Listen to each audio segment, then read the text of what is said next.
Film की शुरुआत में हमें कुछ शिकारी दिखाए जाते हैं। वो शेरों की खाल के लिए उन्हें मार देते थे क्योंकि उनकी खाल बहुत महंगी बिकती थी। मगर यहीं पर शिकारियों ने एक ट्रैप बिछाया हुआ था। वो मरे हुए ज़ेबरे को यहाँ पे रख देते हैं और जब शेर उसे खाने के लिए आते हैं तो ये लोग गोलियां चलाते हैं और अब शेर के बच्चे और उसकी मादा मारी जाती है। मगर वो नर शेर यहाँ से भाग जाता है और फिर अभी ने पता था वो शेर यहाँ से भागा है और अब 3 लोगों को उसके पीछे भेजा जाता है और अब अब्दुल्ला को शेर के पाँव के निशान मिल जाते हैं। वो 2 आदमियों के साथ उसका पीछा करता है। दूसरी तरफ ये 3 लोग यहाँ पे ट्रैप बिछाते हैं क्योंकि ये लोग जानते थे वो वापस आएगा और दूसरी तरफ इन्हें अब यहाँ से निकलना था क्योंकि ये कानूनी जुर्म कर रहे थे। यहाँ पे शिकार करना मना था मगर ये लोग पैसे की लालच में ऐसा कर रहे थे और अब ये मरे हुए शेरों को गाड़ी में डाल देते हैं और फिर यहाँ से जाने लगते हैं। और यहाँ पे वो दूसरे आदमी से कहते हैं अपना काम ख़त्म करो, जल्दी से वापस आ जाओ। मगर यहीं पर उसे अब्दुल्ला की आवाज़ सुनाई देती है और वो उसकी तरफ जाता है। मगर यहाँ पे उसने देखा तो अब्दुल्ला पूरी तरह से ज़ख्मी था। वो आदमी उसे देख के भागने लगता है मगर वो अपने ही ट्रैप में फंस जाता है और फिर यहीं पर वो शेर उसे मार देता है। और फिर सीन शिफ्ट होता है, हमें सैमुअल दिखाया जाता है। वो अपनी दोनों बेटियों को लेकर अफ्रीका आया था क्योंकि उसकी बीवी भी एक अफ्रीकन थी। क्योंकि सैमुअल की बेटियां देखना चाहती थी हमारी माँ कैसी और कहाँ रहती थी। मगर अफ्रीका में बहुत गर्मी थी और यहाँ पे इन दोनों को बहुत गर्मी लग रही थी। मगर जल्दी ही अफ्रीका पहुँच जाते हैं। असल में सैमुअल यहाँ पे क्यों आया था, उसकी बीवी मर चुकी थी और जब वो इस दुनिया से जा रही थी सैमुअल उसके पास नहीं था और उसकी बेटियां इसी बात को लेकर अपने बाप से दूर हो रही थी। वो समझती थी कि वो उनसे प्यार नहीं करता और फिर इसी बात को लेकर वो अपनी फैमिली के साथ यहाँ पे रहने आया था। वो जताने आया था कि वो उनसे प्यार करता है। और फिर यहीं पर मार्टन आता है। वो सैमुअल का पुराना दोस्त था। असल में जब सैमुअल यहाँ से गया वो बहुत छोटा था। सैमुअल उसे देखता है और हैरान हो जाता है और उसे कहते हैं तुम तो बहुत बड़े हो चुके हो, जब मैं यहाँ से गया था तुम छोटे से थे। और अब इनके बीच में बहुत सारी बातें होती हैं और यहीं पर सैमुअल अपनी बेटियों से मार्टन को मिलवाता है और फिर उसके बाद मार्टन इनका सामान उठाता है और इन्हें अपने घर के लिए ले जाता है। और अब सैमुअल की बेटियां काफ़ी खुश थी इस जगह को देखकर और अब वो जल्दी घर पहुंच जाते हैं। और यहाँ पे हमें पता चलता है मार्टन एक रेंजर है। वो जंगल की हिफाजत करता है और यहाँ के जानवरों की भी। और अब ये लोग कमरे में दाखिल होते और जूते उतारने लगते मगर वो कहता है जूते उतारने की कोई ज़रूरत नहीं है। और अब यहाँ पे सैमुअल की बेटी कहती है मार्टन से मुझे वाईफाई का पासवर्ड तो दे। मगर मार्टन उसे कहता है बेटा यहाँ पे तो कोई वाईफाई नहीं चलता। और ये सुनकर उसकी बेटी थोड़ी सी परेशान हो जाती है मगर सैमुअल कहते हैं हम यहाँ पे घूमने के लिए आए हैं तो हमें ज़रूरत ही नहीं पड़ेगी इन चीज़ों की। और फिर यहीं पर सैमुअल अपनी बड़ी बेटी को उसकी माँ की तस्वीर दिखाता है। वो एक फ़ोटोग्राफ़र थी और सैमुअल की बड़ी बेटी नूरा वो भी फ़ोटोग्राफ़र थी। और अब नूरा मार्टन को अपनी तस्वीरें दिखाती हैं। मार्टन को उसकी तस्वीरें बहुत पसंद आती हैं। और फिर यहीं पर मार्टन सैमुअल से कहता है ये तो बहुत अच्छी तस्वीरें बनाती है। और अब सैमुअल ने कहा मुझे भी इसका काम बहुत पसंद है। मगर नूरा यहाँ पे कहती है डैड आपको तो ये भी नहीं पता कि वो कितनी पुरानी है। और फिर वो कहती है डैड आप ऐसे ही हैं, आपको ये भी नहीं याद कि आपने हमें कब छोड़ दिया था और आप तो हमें छोड़ के चले गए थे ना डैड। और अब नूरा कहती है मेरा मसला ये है पिछले 10 मिनट में मार्टन ने मेरी तस्वीर में इतनी दिलचस्पी दिखाई है जितनी आपने पूरी ज़िंदगी में नहीं दिखाई डैड। और वह नूरा कहती है आप कैसे दिखाते डैड, आप तो हमें छोड़ के जा चुके थे। जब मेरी माँ आखिरी सांसें ले रही थी आप उसके पास नहीं थे क्योंकि आपने हमें छोड़ दिया था। और अब सैमुअल उसे रोकता है मगर वो वहाँ से चली जाती है। और फिर उसके बाद अब सैमुअल भी परेशान हो जाता है। वो मार्टन से कहता है यार मैं निशानियाँ नहीं देख सका, मैं कैसा डॉक्टर हूँ, मेरी बीवी को कैंसर है और मुझे पता ही नहीं चला। और फिर वो मार्टन से कहता है ये मेरी गलती है, जब मेरे बच्चों को मेरी ज़रूरत थी मैं उनके पास नहीं था और जब मेरी बीवी मर रही थी मैं उस वक्त भी उसके पास नहीं था। और तुम जानते हो मैं उसके जनाजे में शरीक नहीं हुआ क्योंकि मैं नहीं देख सकता था। और अब ये सब मैं नूरा को कैसे समझाऊं, और ये मेरी गलती थी। और अब वो बातें करते करते वहीं पे सो जाता है और फिर सुबह हो जाती है। और फिर अगली सुबह मार्टन ने कहा आज तुम लोगों को मैं VIP टूर देने वाला हूँ। और फिर मार्टन उनसे कहता है आज मैं तुम लोगों को वो शेर दिखाऊंगा जो मैंने पाले हैं। और अब रास्ते में इन्हें बहुत सारे जंगली जानवर भी दिखाई देते हैं। और अब मार्टन उन्हें अब एक खाड़ी में ले जाता है। यहाँ पे एक पुराना स्कूल भी था और मार्टन उन्हें बताता है यहाँ पे एक कान थी, लोग उसमें काम करते थे और फिर इस स्कूल में अपने बच्चों को भेजा करते थे। मगर जब से वो कान ख़त्म हो चुकी है अब यहाँ पे कोई नहीं आता। और अब मार्टन उन्हें वहाँ पे ले आता है जहाँ पे उसके शेर थे। मतलब ये शेर मार्टन ने पाले थे। मार्टन उन्हें बताता है ये शेर इंसानों के बीच पले हैं तो इंसानों को ये नुकसान नहीं पहुँचाते। मगर ये लोग उन शेरों को देख के डर जाते हैं और इन्हें यकीन नहीं था। फिर मार्टन कहता है ठीक है रुको, और अब वो शेरों की तरफ जाता है और अब वो शेर मार्टन को देखकर खुश हो जाते हैं। वो उसके पास आते हैं, वो प्यार करते हैं। मार्टन भी उनसे प्यार करता है। और फिर यहीं पर मार्टन ने देखा तो उनकी माता जख्मी हो चुकी थी। वो उसे अपने पास बुलाता है मगर वो बुलाती है। और अब मार्टन समझ जाता है ये शिकारियों का काम है और वो पीछे हट जाता है और फिर जल्दी से वापस जाता है और कहता है उन शिकारियों को ढूंढो।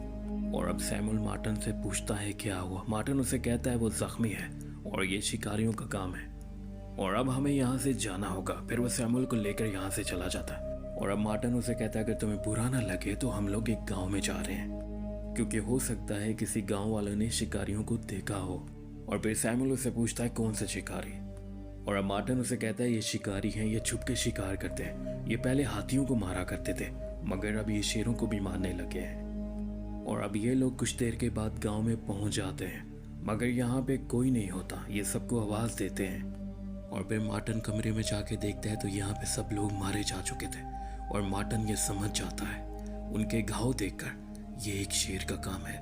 और फिर उसके बाद मार्टन सैमुअल को बताता है कोई शेर पागल हो चुका है। वो वायरलेस पे सबको मदद के लिए बुलाता है मगर सिग्नल नहीं होते, कोई भी नहीं सुन पाता। और वो यहीं पर जाते हुए उनके गाड़ी के सामने एक आदमी आ जाता है। वो बुरी तरह से जख्मी था और फिर वो सैमुअल से कहता है तुम इसे देखो, तुम डॉक्टर हो। और फिर मार्टन सैमुअल से कहता है मैं उस तरफ से होकर आता हूँ, तुम यहीं पर रुको। और फिर वो देखने के लिए जाता है और अब सैमुअल ने देखा तो वो आदमी मर चुका था। और मार्टन उस शेर का पीछा करते करते नदी तक पहुंच जाता है मगर मार्टन को नहीं पता था वो शेर यहीं पर है। और फिर जब वो घूम के देखता है तो गोली चलने की आवाज़ सैमुअल को आती है। वो मार्टन को आवाज़ देता है और उस तरफ जाता है।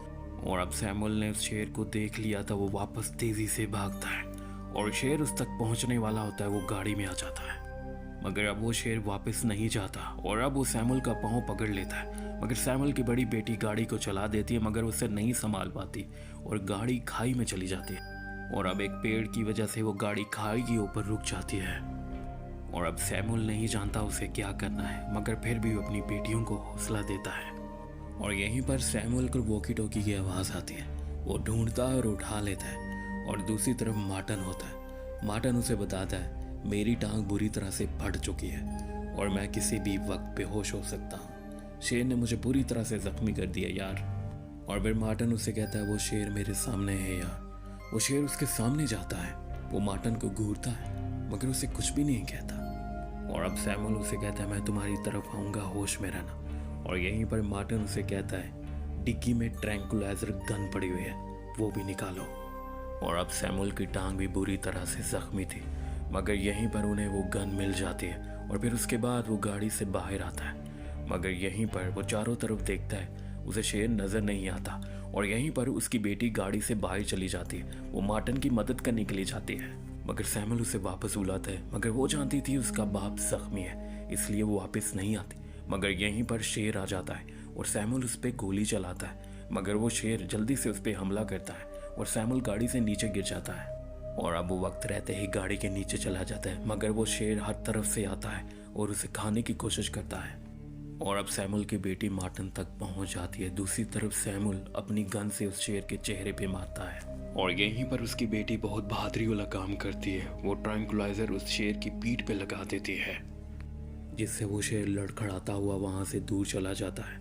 और अब उसकी बेटी मार्टन को यहाँ पे ले आती है। और अब मार्टन की हालत बहुत ख़राब थी मगर सैमुअल उसका इलाज करता है। और अब इन्हें सुबह से शाम हो जाती है मगर वो शेर इनका पीछा नहीं छोड़ता।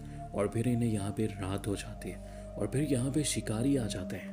और अब सैमुअल बाहर जाता है और उन शिकारियों से बात करता है। वो शिकारी मान जाते हैं और अब वो मार्टन को देखते हैं और समझ जाते हैं ये एक रेंजर है। और फिर उसके बाद वो सैमुअल पे गन तान देते हैं क्योंकि वो नहीं चाहते थे कि वो पकड़े जाएं। और अब सैमुअल उन्हें बहुत समझाता है मगर वो नहीं मानते। फिर यहीं पर शेर आ जाता है और ये सारे शिकारी शेर के पीछे लग जाते हैं और सैमुअल को मौका मिल जाता है। असल में वो चाहता था वो शिकारियों की गाड़ी ले जाए क्योंकि सारे शिकारी जंगल में चले गए थे। और फिर शिकारियों की गाड़ी के पास जाता है मगर यहाँ पे उसे चाबी नहीं मिलती। वो शिकारी अपने साथ ले गए थे और फिर वापस आकर इनको कहता है गाड़ी से कोई भी बाहर नहीं निकलना, मैं चाबी लेने जा रहा हूँ। मगर वो लोग नहीं मान रहे होते, पर सैमुअल जानता था और कोई रास्ता नहीं। और फिर उसने देखा तो यहाँ पे सारे शिकारी मरे पड़े थे। शेर ने सबको मार दिया था। मगर यहीं पर वॉकी टॉकी के सिग्नल आ जाते हैं और यहीं पर शेर की आवाज़ भी चली जाती है और शेर जल्दी से उस वॉकी टॉकी की तरफ आता है। मगर सैमुअल वो पेड़ पे चढ़ चुका था और फिर शेर यहाँ से सीधा गाड़ी की तरफ जाता है। और अब शेर के जाने के बाद सैमुअल नीचे आता है, उसे यहाँ पे चाबी मिल जाती है। और अब दूसरी तरफ वो शेर पागल हो चुका था, वो भाग के आता है और गाड़ी को टक्कर मारता है। और अब ये गाड़ी उलटने वाली थी। और अब मार्टिन सैमुअल की बेटियों को जल्दी से गाड़ी से निकलने के लिए कहता है। अब वो जैसे ही बाहर आती है, गाड़ी उलट के खाई में चली जाती है। मगर शेर जिंदा था और अब शेर मार्टिन के पास जाता है। मगर यहीं पर गाड़ी की टैंकी लीक हो चुकी थी, ईंधन नीचे गिर रहा था और फिर मार्टिन आग लगा देता है। धमाके की आवाज़ सुन के सैमुअल भागता हुआ जाता है और अब उसे पता चलता है उसकी बड़ी बेटी जख्मी हो चुकी है।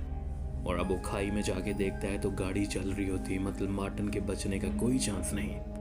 और अब सुबह हो जाती है और सैमुअल अपनी बेटी को लेकर उसी पुराने स्कूल की तरफ आता है जो स्कूल मार्टिन ने उसे दिखाया था। क्योंकि उसकी बेटी जख्मी थी, वो उसका इलाज करने लगता है। और जब वो अपनी बेटी का इलाज कर रहा होता है, यहीं पर वो शेर फिर से आ जाता है और मार्टिन अपनी दोनों बेटियों को एक कमरे में छुपा देता है और फिर बाहर आता है और अब उस शेर को अपने पीछे लगाता है। ये उसे उसी तरफ लेके जा रहा होता है जहाँ पर मार्टिन के वो 2 शेर थे। क्योंकि उसे पता था मार्टिन के शेर आदमखोर नहीं है, वो इंसानों पे हमला नहीं करते, ना इंसानों को मारते हैं। और अब सैमुअल पूरी तेजी से भागता है, मगर वो जख्मी था, वो भाग नहीं पा रहा था। फिर यहीं पर वो शेर पहुंच जाता है, वो उस पर हमला करता है, वो उसे मारने ही वाला होता है।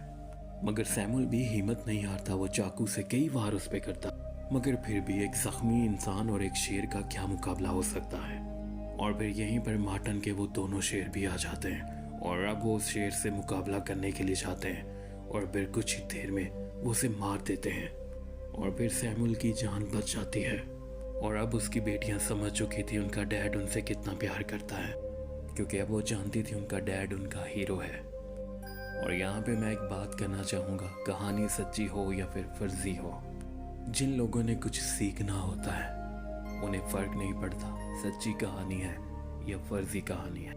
वैसे तो हर कहानी आपको कुछ ना कुछ सबक दे के जाती है, आपको कुछ सिखा के जाती है। मगर ये आप पे डिपेंड करते हैं आप किसी कहानी को किस नज़र से, किस सोच से, किस जाविये से देख रहे हो। और फिर हमेशा की तरह ये कहानी भी यहीं पे ख़त्म हो जाती है। फीडबैक में अपनी कीमती राय का इजहार ज़रूर कीजिएगा।